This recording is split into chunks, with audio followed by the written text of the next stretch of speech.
ಮನೆ ಅಭಿವೃದ್ಧಿ ಆಗದೇ ಇರಲು ಕಾರಣಗಳು. ಮನೆಯಲ್ಲಿ ದಾರಿದ್ರ್ಯ ಒಕ್ಕರಿಸಲು ಬಹುಮುಖ್ಯ ಕಾರಣಗಳು ಇಲ್ಲಿವೆ. ಇದು ಮನೆಮಂದಿಯೆಲ್ಲ ತಿಳಿಯಲೇಬೇಕಾದ ಮಾಹಿತಿ. ತಪ್ಪದೆ ತಿಳಿಯಿರಿ.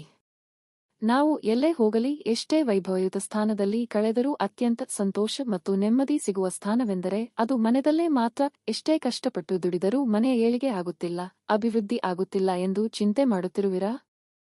ಈ ವಿಷಯಗಳನ್ನು ತಿಳಿದುಕೊಳ್ಳಿ ಮತ್ತು ಈ ತಪ್ಪುಗಳನ್ನು ಯಾವತ್ತಿಗೂ ಮಾಡಲೇಬೇಡಿ. ಎಚ್ಚರ ಸ್ನೇಹಿತರೆ. ಅದಕ್ಕೂ ಮೊದಲು ನೀವು ನಿಮ್ಮ ಮನೆಯ ಏಳಿಗೆಯನ್ನು ಬಯಸುವುದಾದರೆ, ನೆಮ್ಮದಿಯ ಜೀವನವನ್ನು ಬಯಸುವುದಾದರೆ, ಶ್ರೀ ಲಕ್ಷ್ಮೀನಾರಾಯಣರ ಆಶೀರ್ವಾದವು ನಿಮ್ಮ ಮೇಲೆ ಸದಾ ಇರಬೇಕೆಂದು ನೀವು ಬಯಸಿದರೆ, ಈ ವಿಡಿಯೋವನ್ನು 3 ಜನರಿಗೆ ಶೇರ್ ಮಾಡಿ. ಈ ವಿಡಿಯೋಗೆ ಒಂದು ಲೈಕ್ ಮಾಡಿ. ಕಾಮೆಂಟ್ ಬಾಕ್ಸ್ನಲ್ಲಿ ಓಂ ಶ್ರೀ ಲಕ್ಷ್ಮೀ ನಾರಾಯಣಾಯ ಎಂದು ಬರೆಯಿರಿ. ವಾಲೆಟ್ನಲ್ಲಿ ಚಿಲ್ಲರೆ ಹಣ ಮತ್ತು ನೋಟುಗಳನ್ನು ಒಟ್ಟಿಗೆ ಇಡಬಾರದು. ದೇವಸ್ಥಾನದಲ್ಲಿ ದಾನ ಮಾಡದೆ ಊಟ ಮಾಡಿ ಬರಬಾರದು. ನಾಗರ ಪೂಜೆ ಮಾಡುವ ಪದ್ಧತಿ ಅನುಸರಿಸದಿದ್ದರೆ, ನಿಮ್ಮ ಮನೆಯಲ್ಲಿ ನಾಗರ ಪೂಜೆ ಮಾಡುವ ಪದ್ಧತಿ ಇದ್ದರೆ ದಯವಿಟ್ಟು ಅದನ್ನು ಪಾಲನೆ ಮಾಡಿ. ಹರಕೆ ಮಾಡಿ ನೆನಪಿದ್ದರೂ ತೀರಿಸದೆ ಮುಂದಕ್ಕೆ ಹಾಕುವುದು ಕೂಡ ಬಹಳ ತಪ್ಪು. ಮನೆಯನ್ನು ಅಶುದ್ಧವಾಗಿ ಇಡುವುದು, ವಸ್ತುಗಳನ್ನು ಸರಿಯಾಗಿ ಇಡದೆ ಅತ್ತ ಇತ್ತ ಚೆಲ್ಲುವುದು ಮಾಡಬೇಡಿ.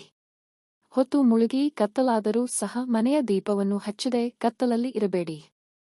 ದೇವರ ಮುಂದೆ ದೀಪ ಹಚ್ಚದೆ ಇರುವುದು. ಹೀಗೆ ಮಾಡುವುದರಿಂದ ಮನೆಯಲ್ಲಿ ನಕಾರಾತ್ಮಕ ವಾತಾವರಣ ಉಂಟಾಗುತ್ತದೆ. ದಿನನಿತ್ಯ ಸ್ನಾನ ಮಾಡದೆ ಹಾಗೆ ಇರುವುದು. ಮೈ ಸ್ನಾನವಾದರೂ ಮಾಡಿ. ಕೊಳಕು ಮತ್ತು ಹರಿತ ಬಟ್ಟೆಗಳನ್ನು ಧರಿಸಬೇಡಿ. ಇದರಿಂದ ಮನೆಯ ಏಳಿಗೆ ಆಗುವುದಿಲ್ಲ. ಸದಾ ಬೇರೆಯವರಿಂದ ಅಥವಾ ಬೇರೆಯವರ ಮನೆಯಿಂದ ಏನನ್ನಾದರೂ ತೆಗೆದುಕೊಳ್ಳುವುದನ್ನು ಮಾಡಬೇಡಿ. ಮುರಿದ ಬಾಚಣಿಕೆಯಿಂದ ತಲೆಯನ್ನು ಬಾಚಿಕೊಳ್ಳಬೇಡಿ. ಮನೆಯ ಮುಂದೆ ಚಪ್ಪಲಿಯನ್ನು ಬೋರಲು ಹಾಕಿ ಹಾಗೆಯೇ ಬರಬೇಡಿ, ಅದನ್ನು ಸರಿಪಡಿಸಿ. ಹಲ್ಲನ್ನು ಕಚ್ಚುವುದು, ಉಗುರು ಕಡಿಯುವುದು ಮಾಡಬೇಡಿ. ಇದರಿಂದ ರಾಹುಕಾಲ ನಿಮಗೆ ಶುರುವಾಗುತ್ತದೆ. ಹೊತ್ತಿಲ್ಲದ ಹೊತ್ತಿನಲ್ಲಿ ನಿದ್ರೆ ಮಾಡುವುದನ್ನು ತಪ್ಪಿಸಿ. ತಡವಾಗಿ ಊಟ ಮಾಡುವುದರಿಂದ ಆರೋಗ್ಯ ಹಾಳಾಗುತ್ತದೆ. ಇದರಿಂದ ಖರ್ಚು ಹೆಚ್ಚು.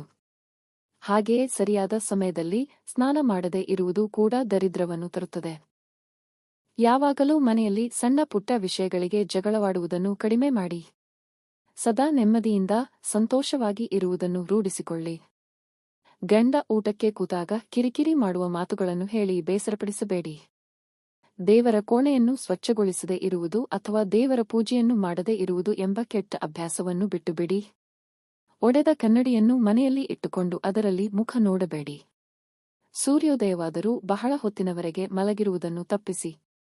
ತಡವಾಗಿ ಎದ್ದೇಳುವುದು, ತಡವಾಗಿ ಅಡುಗೆ ಮಾಡುವುದು, ತಡವಾಗಿ ಊಟ ಮಾಡುವುದು ಇವೆಲ್ಲ ಕೆಟ್ಟ ಅಭ್ಯಾಸಗಳು. ಇದರಿಂದ ಮನೆಯಲ್ಲಿ ದರಿದ್ರ ತಾಂಡವ ಆಡುತ್ತದೆ. ಸದಾ ಶೌಚಾಲಯದ ಬಾಗಿಲನ್ನು ತೆರೆದಿಡುವುದು ಮತ್ತು ಬಚ್ಚಲು ಮನೆ ಶೌಚಾಲಯವನ್ನು ಸ್ವಚ್ಛವಾಗಿ ಇಟ್ಟುಕೊಳ್ಳದೆ ದುರ್ವಾಸನೆ ಬರುವಂತೆ ಇಡುವುದನ್ನು ತಪ್ಪಿಸಿ.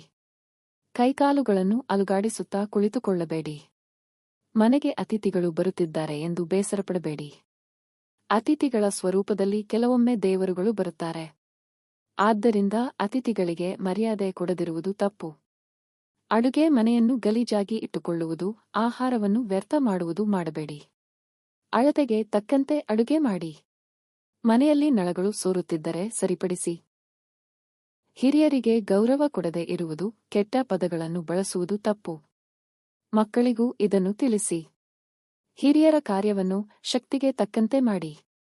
ದೇವರ ಪೂಜಾ ಸಾಮಗ್ರಿಗಳು ಹಳೆಯದಾಗಿದ್ದರೆ ಹೊಸದನ್ನು ಬಳಸಿ. ಮಂಗಳಾರತಿ ಮಾಡುವಾಗ ಹೂವೊಂದನ್ನು ಇಟ್ಟು ಆರತಿ ಮಾಡಿ. ವರ್ಷಕ್ಕೊಮ್ಮೆ ಆದರೂ ದಾನ ಮಾಡುವ ಅಭ್ಯಾಸ ಇಟ್ಟುಕೊಳ್ಳಿ. ದೇವರ ಮನೆಯಲ್ಲಿ ಪೂರ್ವಜರ ಫೋಟೋ ಹಾಕಬೇಡಿ. ಹೆಣ್ಣು ಮಕ್ಕಳನ್ನು ಕೀಳಾಗಿ ನೋಡಬೇಡಿ. ಅವರಿಗೆ ಗೌರವ ಕೊಡಿ. ಇದರಿಂದ ಲಕ್ಷ್ಮೀ ದೇವಿಯ ಕೃಪೆ ದೊರೆಯುತ್ತದೆ. ಮೊಂಡು ಪೊರಕೆ ಬಳಸಬೇಡಿ. ಹಳೆಯದನ್ನು ಬದಲಿಸಿ. ದೇವರಿಗೆ ನೈವೇದ್ಯವನ್ನು ಶುದ್ಧವಾಗಿ ಅರ್ಪಿಸಿ.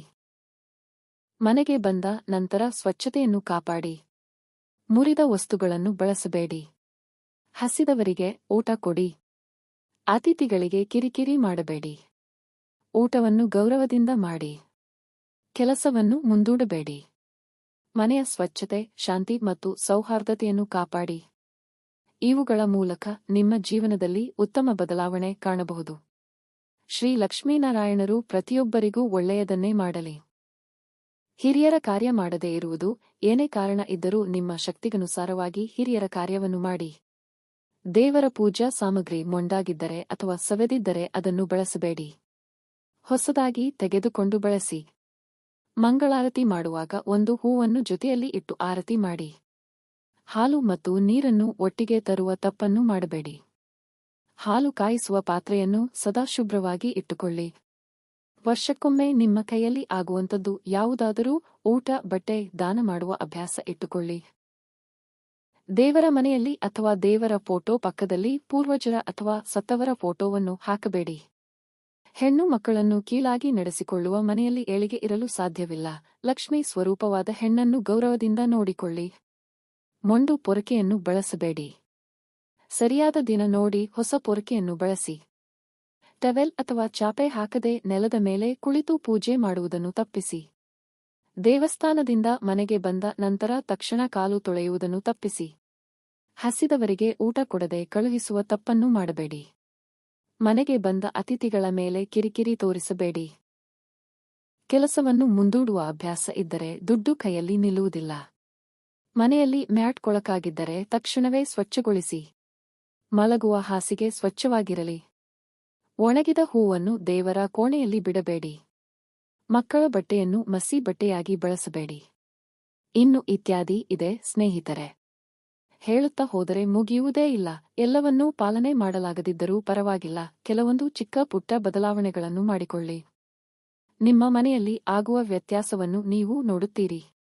ಇದರಿಂದ ತಾಯಿ ಲಕ್ಷ್ಮೀದೇವಿಯ ಕೃಪೆ ನಿಮ್ಮ ಮೇಲೆ ಸದಾ ಇರುತ್ತದೆ. ಮನೆ ಎಂದರೆ ಸ್ವರ್ಗ.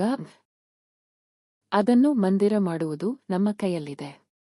ಈ ಮಾಹಿತಿ ನಿಮಗೆ ಇಷ್ಟವಾದರೆ ದಯವಿಟ್ಟು ಲೈಕ್ ಮಾಡಿ, 3 ಜನರಿಗೆ ಶೇರ್ ಮಾಡಿ ಮತ್ತು ನಮ್ಮ ಚಾನೆಲ್ ಅನ್ನು ಸಬ್ಸ್ಕ್ರೈಬ್ ಮಾಡಿ. ಧನ್ಯವಾದಗಳು.